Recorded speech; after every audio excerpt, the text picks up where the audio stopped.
Okay, hi everyone and welcome. I'm Adam Berzin from msdynamicsworld.com, and I want to thank everybody for joining us for today's session, How to Solve Your Biggest Time Tracking Challenges in Microsoft Dynamics GP. Today's session will be presented by Brian Maxin from Journyx, and we are very excited to have him here with us today. So before we get started, I'd like to mention that you can feel free to ask questions anytime during the session through the Q&A box on the right-hand side of your screen. Brian will try to answer all of them at the end of the event. So without further delay, please allow me to welcome our presenter, Brian Maxin. Awesome. Thank you, Adam. And thanks, everybody, for taking the time to join us today. This is Brian Maxin from Journyx. As Adam mentioned, feel free to ask any questions throughout. At the very end, we'll also have sort of a slide with my contact information if anybody wants to give me a call or even shoot me an email directly afterwards. I think we've got like an hour scheduled for the session today. Probably won't hold you guys for that long, but hopefully we'll be able to give you guys some pretty good information around how to try to solve some of those biggest issues that you have with time tracking in GP. So a little bit about Journyx in general. We're actually based out of Austin, Texas. We've got about 1,200 or so customers. And we've been doing time and expense tracking for a really long time, so a little bit over 20 years we've been doing this. We've got a pretty experienced team here that can really help you with recommending best practices and really assessing your requirements around time and expense for GP. So this is just sort of a small sampling of some of our different customers that actually use time and expense tracking with GP. And, they can see that they range anywhere from utility companies to even home healthcare type companies, different types of industries that need to track time and expense. So, in general, why do people need to track time and expense information? Really probably the most common reasons are so that they can measure their cost on projects, they can bill their customers, or they can pay their employees. So when you're talking about doing project cost accounting, you're capturing your time and expense information on projects. Maybe you're comparing that to a budget that you've got set, really so you can analyze your profitability on your different projects. And those types of companies are like your research and development type companies, engineering, maybe software development. Secondarily, people want to bill their customers. So that's all, when you're collecting time and expenses on different projects or jobs so that you can bill your customers for the services that you're providing. And you'll see a lot of that with your different consulting type companies or maybe like advertising or marketing agencies, things like that. And then, of course, paying your employees, right? So typically, we'll have customers or you'll be in this industry and people would do all three of those things. They'll measure their costs, bill their customers, and pay their employees. Now, on top of that, another reason people need to track time is so that they can manage their workforce, manage their resource flows. So if you need to be able to determine, hey, I've got a lot of projects coming down the pipeline, do I have enough resources to work on those projects?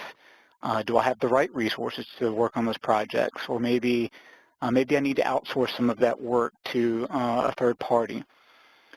And then, of course, the fifth component typically is around compliance. So if you're talking about people that need to track time because they work on government contracts and need to have DCAA compliance, if you've got, some healthcare type organizations that are concerned with HIPAA compliance, or maybe even some, people that are overseas in the in European type companies, they've got things like privacy shield. So all those things are really important when you're talking about time tracking and trying to find a solution that's going to, meet those requirements.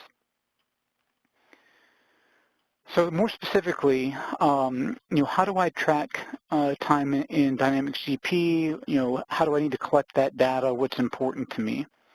So what we actually did here is in January of this year, we did a poll out to the MS Dynamics World group, and we asked them a bunch of different questions. Do you need to track time? if you do need to track time, why is that important? How are you tracking time? Things like that. And what we found out is that a little bit over 80% of those people that we polled said that they need to track time and expense for one reason or another. So of course, being over 80%, what that tells us is obviously this information is very important. However, we also learned from our poll that that you guys face a lot of different challenges out there when you're trying to track your time and expense. So a lot of those responses that we got revolved around having to correct bad data, fixing broken timesheets, trying to get the time and expense sheets submitted on time was a big one. That their current solutions were, even within GP, are maybe difficult to use or not able to collect all the type of data that you need in one place. And the other one is that it doesn't really sync with some of your other business solutions. So some of the applications maybe outside of GP were some of the main challenges that people expressed in this poll.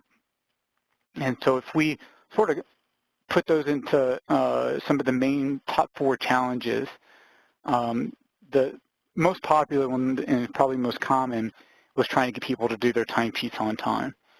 The second one is, and probably the most painful one, is trying to correct bad data and fix broken timesheets. The third is that it doesn't really sync with some of the other business systems that we have. And then, of course, that fourth one is I really can't track all of my data in one place. So I've got to jump around to different softwares or pieces of the solution to get the data that I need.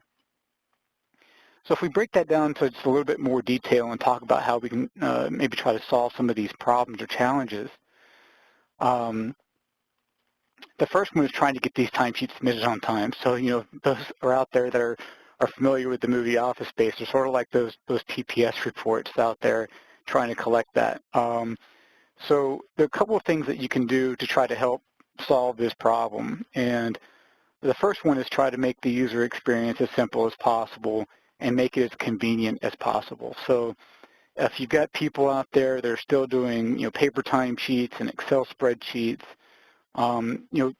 people spend a lot of time on technology these days. So giving them a solution that's going to be web-based, especially mobile capable, is really important. It's really going to help get people to do their timesheets on time because it's going to be a little bit easier for them to do. It's going to be using technology that they're used to. The second thing that we've learned is trying to incorporate some form of email reminders, notifications, not only for the employees, but for your managers.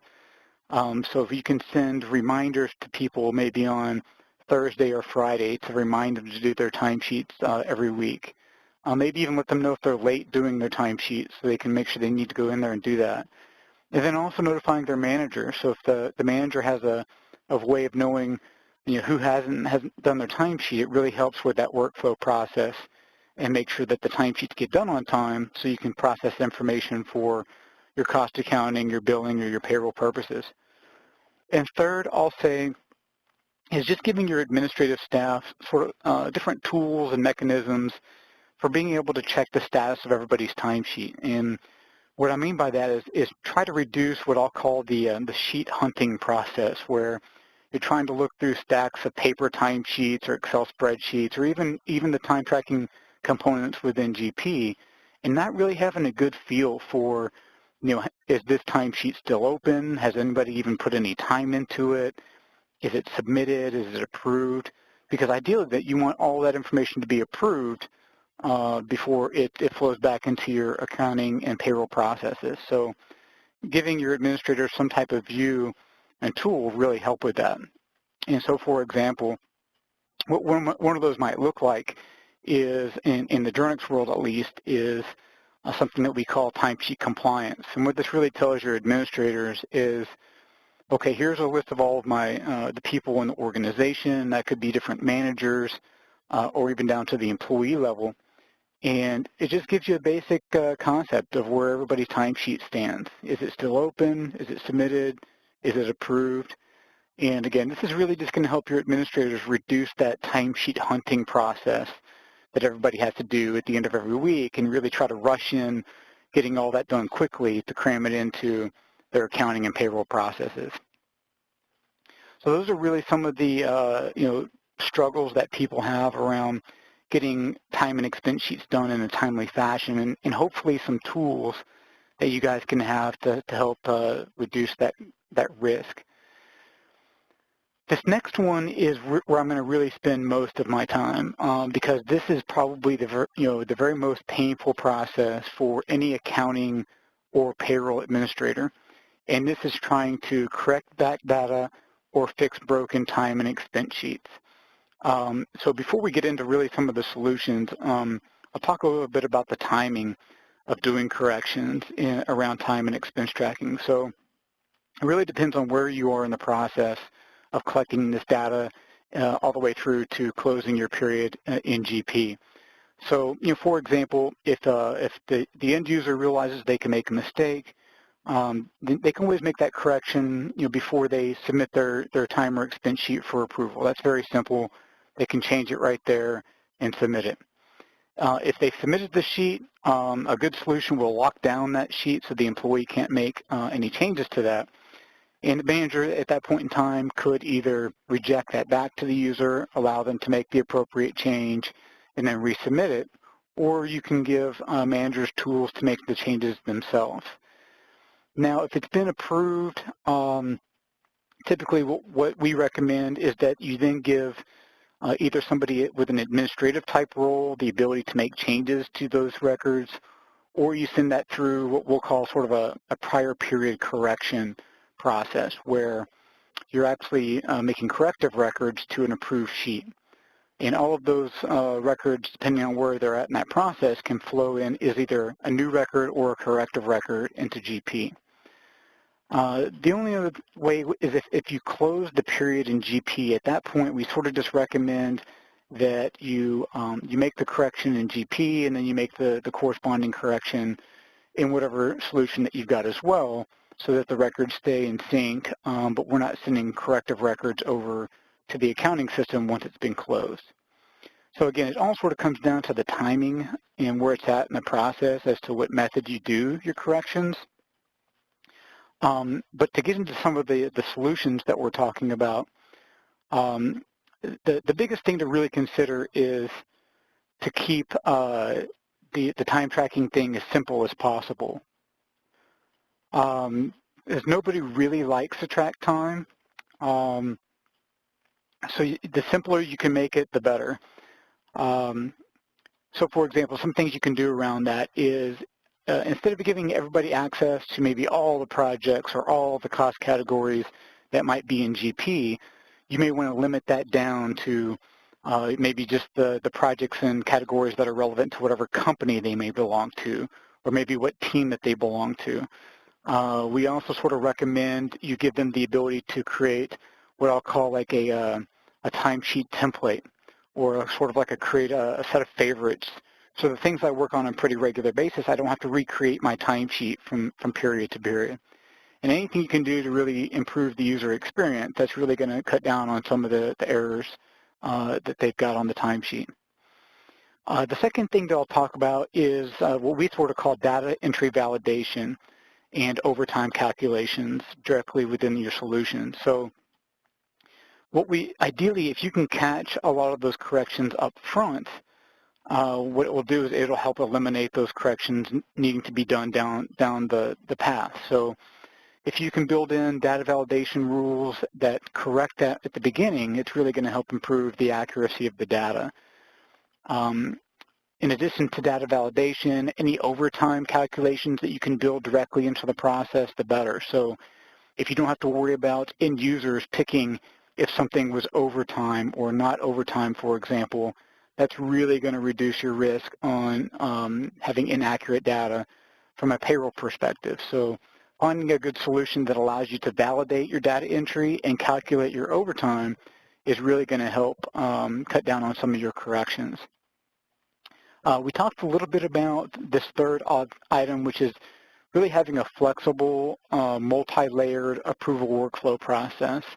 So you want to be able to have an approval workflow process that's easy to use, has multiple levels, and allows you to do it both from a sheet-based approval and also maybe a project-based approval, so that any corrections that sort of have slipped through the data validation and use of simple data entry will get caught in that approval process. So by the time it gets to like your administrative staff, hopefully a lot of those corrections will be eliminated. If not, if it makes it all the way through, I mentioned this before, but you do want to have a solution that's going to give you the ability to have that concept of a prior period correction. So you're able to make a correction to the record in the period in which it happened, so you don't have to do any sort of manual notations or comments when you're trying to make a corrective record in a current period. So to dive into those just a little bit further, here's a good example of a data validation rule. So this is a very simple rule that says somebody must enter in at least 8 hours per day. And a good data validation workflow tool is going to allow you to build in all types of rules around minimum and maximum amounts of hours in a day or a period. And these are really just going to help, again, catch some of those user errors on the front end before they get too far through the workflow process. You can see it gives the end user warning messages. It gives them the ability to submit that with the warning message. And at least from a Journyx perspective, you're also able to see those warnings and messages from in the approval workflow process as well. The approval workflow process, I mentioned this before. This is a good example where we've got the ability to have both a time and expense sheet approval process and also what I'll call a project-based approval. So let's say if you've got project managers that need to approve time that they worked on their projects, they're going to know a lot more about their projects than maybe somebody's HR level type of supervisor. So having the flexibility to have both types of approval is really going to help with the accuracy of the data that's collected before it gets into the GP system. And this is sort of just a good concept of what the prior period correction might look like. So instead of having to reopen a sheet that's already been closed out, what you can do is you can do a negative and positive corrective entry on that previous period, and that will send that over as a corrective record into GP, again, up until the point that you close that period in the accounting system. So hopefully this is a good outline of sort of the whole corrections process. I know that it's a really big pain for anybody who does accounting and payroll. That's something that a lot of our customers experience. So the different tools and processes we can put in place to help reduce those is greatly going to help not only the time and effort it takes to get this information into GP, but also reduce some of the errors and improve the accuracy of the data. The third issue that we got feedback on from the poll that we did was the ability to sync this information with other business systems. So obviously some of the tools that you've got to enter time and expenses within GP integrate with GP very well. But you also want to be able to sometimes integrate this information with some of your other business systems. So if you're a type of company that wants to integrate in project scheduling through, like, say, a Microsoft project, or maybe even with your CRM solution, then it's very important, really, where you've got sort of a centralized solution that allows you to capture all of this time and expense data, and then not only have it integrated with GP, but be able to bring in all these other critical business systems that you have, so you can eliminate a lot of the data, manual data entry that you've got, which takes just a lot of time and effort. But it also just helps improve the accuracy of the data going over there, because you're able to eliminate that manual and sort of just human intervention of getting that data into some of those other business systems. So it's really important to find a solution that not only integrates with GP, but either allows you to sort of integrate with other major systems off the shelf, or at least provides you with some of the technical capabilities to integrate that solution with these other business applications like a web services or an API or some other technology. The fourth issue, I think, that people reported, and I think this probably has mostly to do with the people that that actually use some of the GP solutions for tracking time and expense, is that sometimes it's difficult to track all of your different data in one place. So depending on whether you're using an older version of GP and you're using like a business portal type solution, or maybe even some of the self-service type solutions that are out there with 15 and 16, it sometimes is difficult to track all of your different data in one place. So you're talking about some place to track your time, some place to be able to track your time off and do what we call leave requests, or requesting time off in advance, but also your expense tracking with your receipt images and uploads, but then other things like what I'll call custom data. So if you've got certain customers that need to be able to track things like flat pay or bonuses, or we've got at Journyx a lot of utility customers that want to be able to track the cost and utilization of equipment, for example. It's important to be able to capture all of that type of data in one place, not only from the user experience, but the workflow and the accuracy of the data. In addition to that, if you've got, again, I mentioned this before, the need to be able to track resource allocation, do resource management, it's nice not to have to go to some other solution to be able to do that. Compliance is a really big thing. So if you've got, like I said, government contract compliance, HIPAA compliance, Privacy Shield, it's really important that you've got tools that will help you enforce those rules and policies, but also a solution that's going to meet all the security standards of some of these audits that come through, and make sure that you've got a solution that's really strong in that area. The last thing I'll mention around some of the data collection is if you've got like utility or field services type companies, it's nice to have other features too, like what I'll call a crew-based entry, where supervisors can enter in time for an entire crew in one place, as opposed to having to fill out individual timesheets. And then just the ability also to track time against different projects, cost categories, but also service orders or work orders. So being able to do that without having to customize and do a lot of work within some of the GP solutions, or again on paper or Excel spreadsheets, is a good thing to have when you're trying to really improve the user experience, accuracy of the data before it gets over to GP. So again, it's really important to have one place to enter in all of this data. It's really important to be able to synchronize this data with a lot of your different business systems besides GP. It's really important to somehow try to eliminate the need to do a lot of correcting of timesheets and fixing broken data. It just takes so much time. And there's a risk of that data being wrong, your customers getting the wrong invoice, your costing being off, and even maybe not paying somebody correctly. So it's really important to try to eliminate some of those corrections.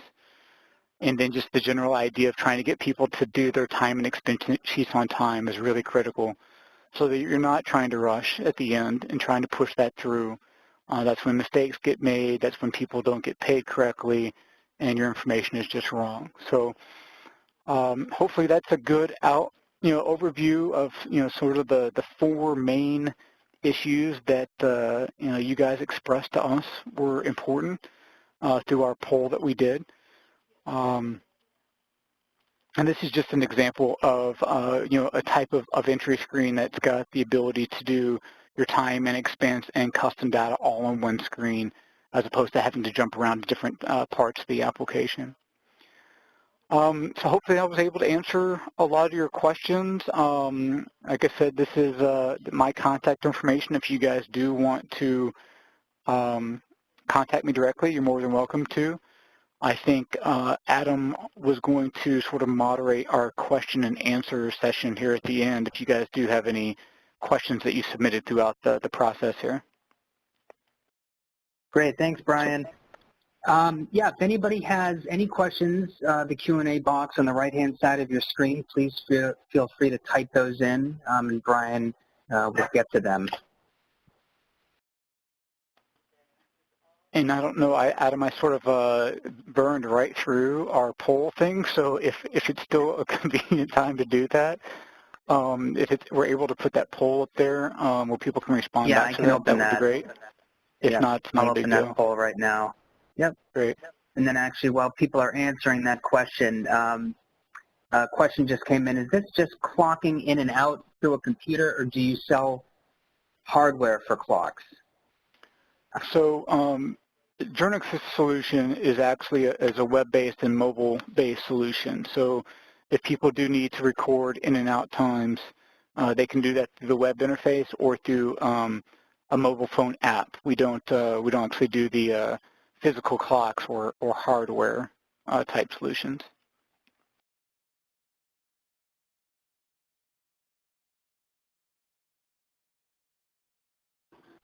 Okay, we'll just see if anybody has any other questions. I'm still going to leave the poll open just for another few seconds.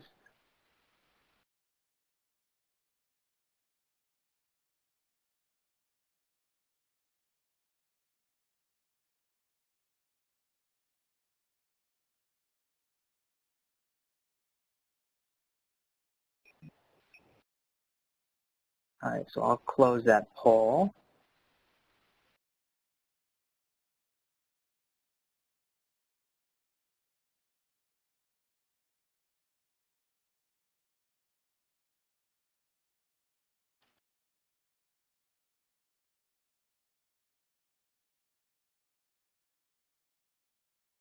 Okay, great.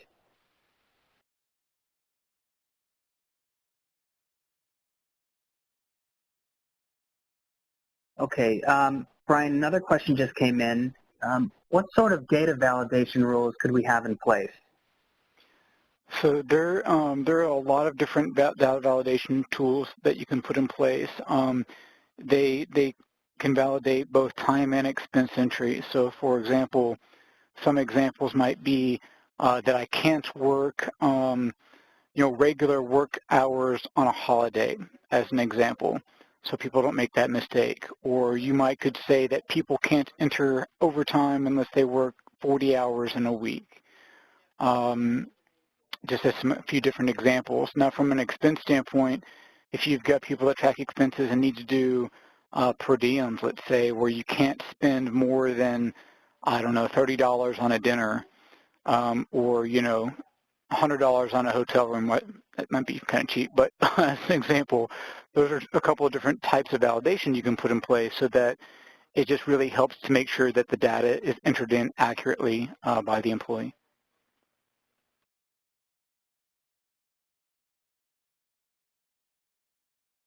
Great, thank you. Anybody else have any questions? Please feel free to type them into the Q&A box.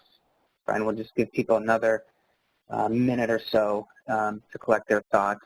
And actually, while they're doing that, we just had another question come in. So someone's asking, does the application read from Dynamics GP project accounting, so only active projects or cost categories are available?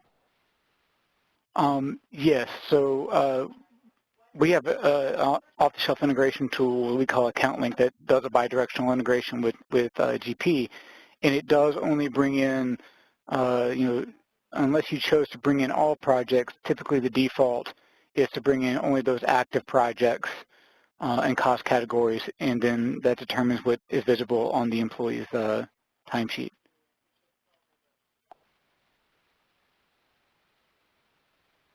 Great.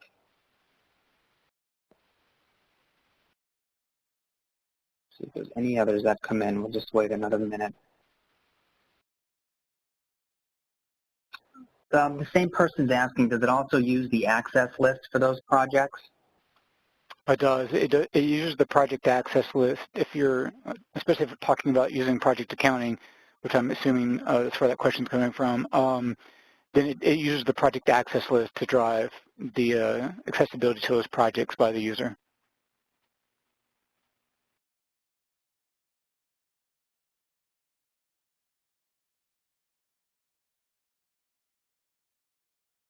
Great, thank you. All right, well, it looks like we don't have any more questions coming in, so why don't we end there. Brian, thank you very much again for presenting. Really appreciate it. And I want to thank everybody else for attending.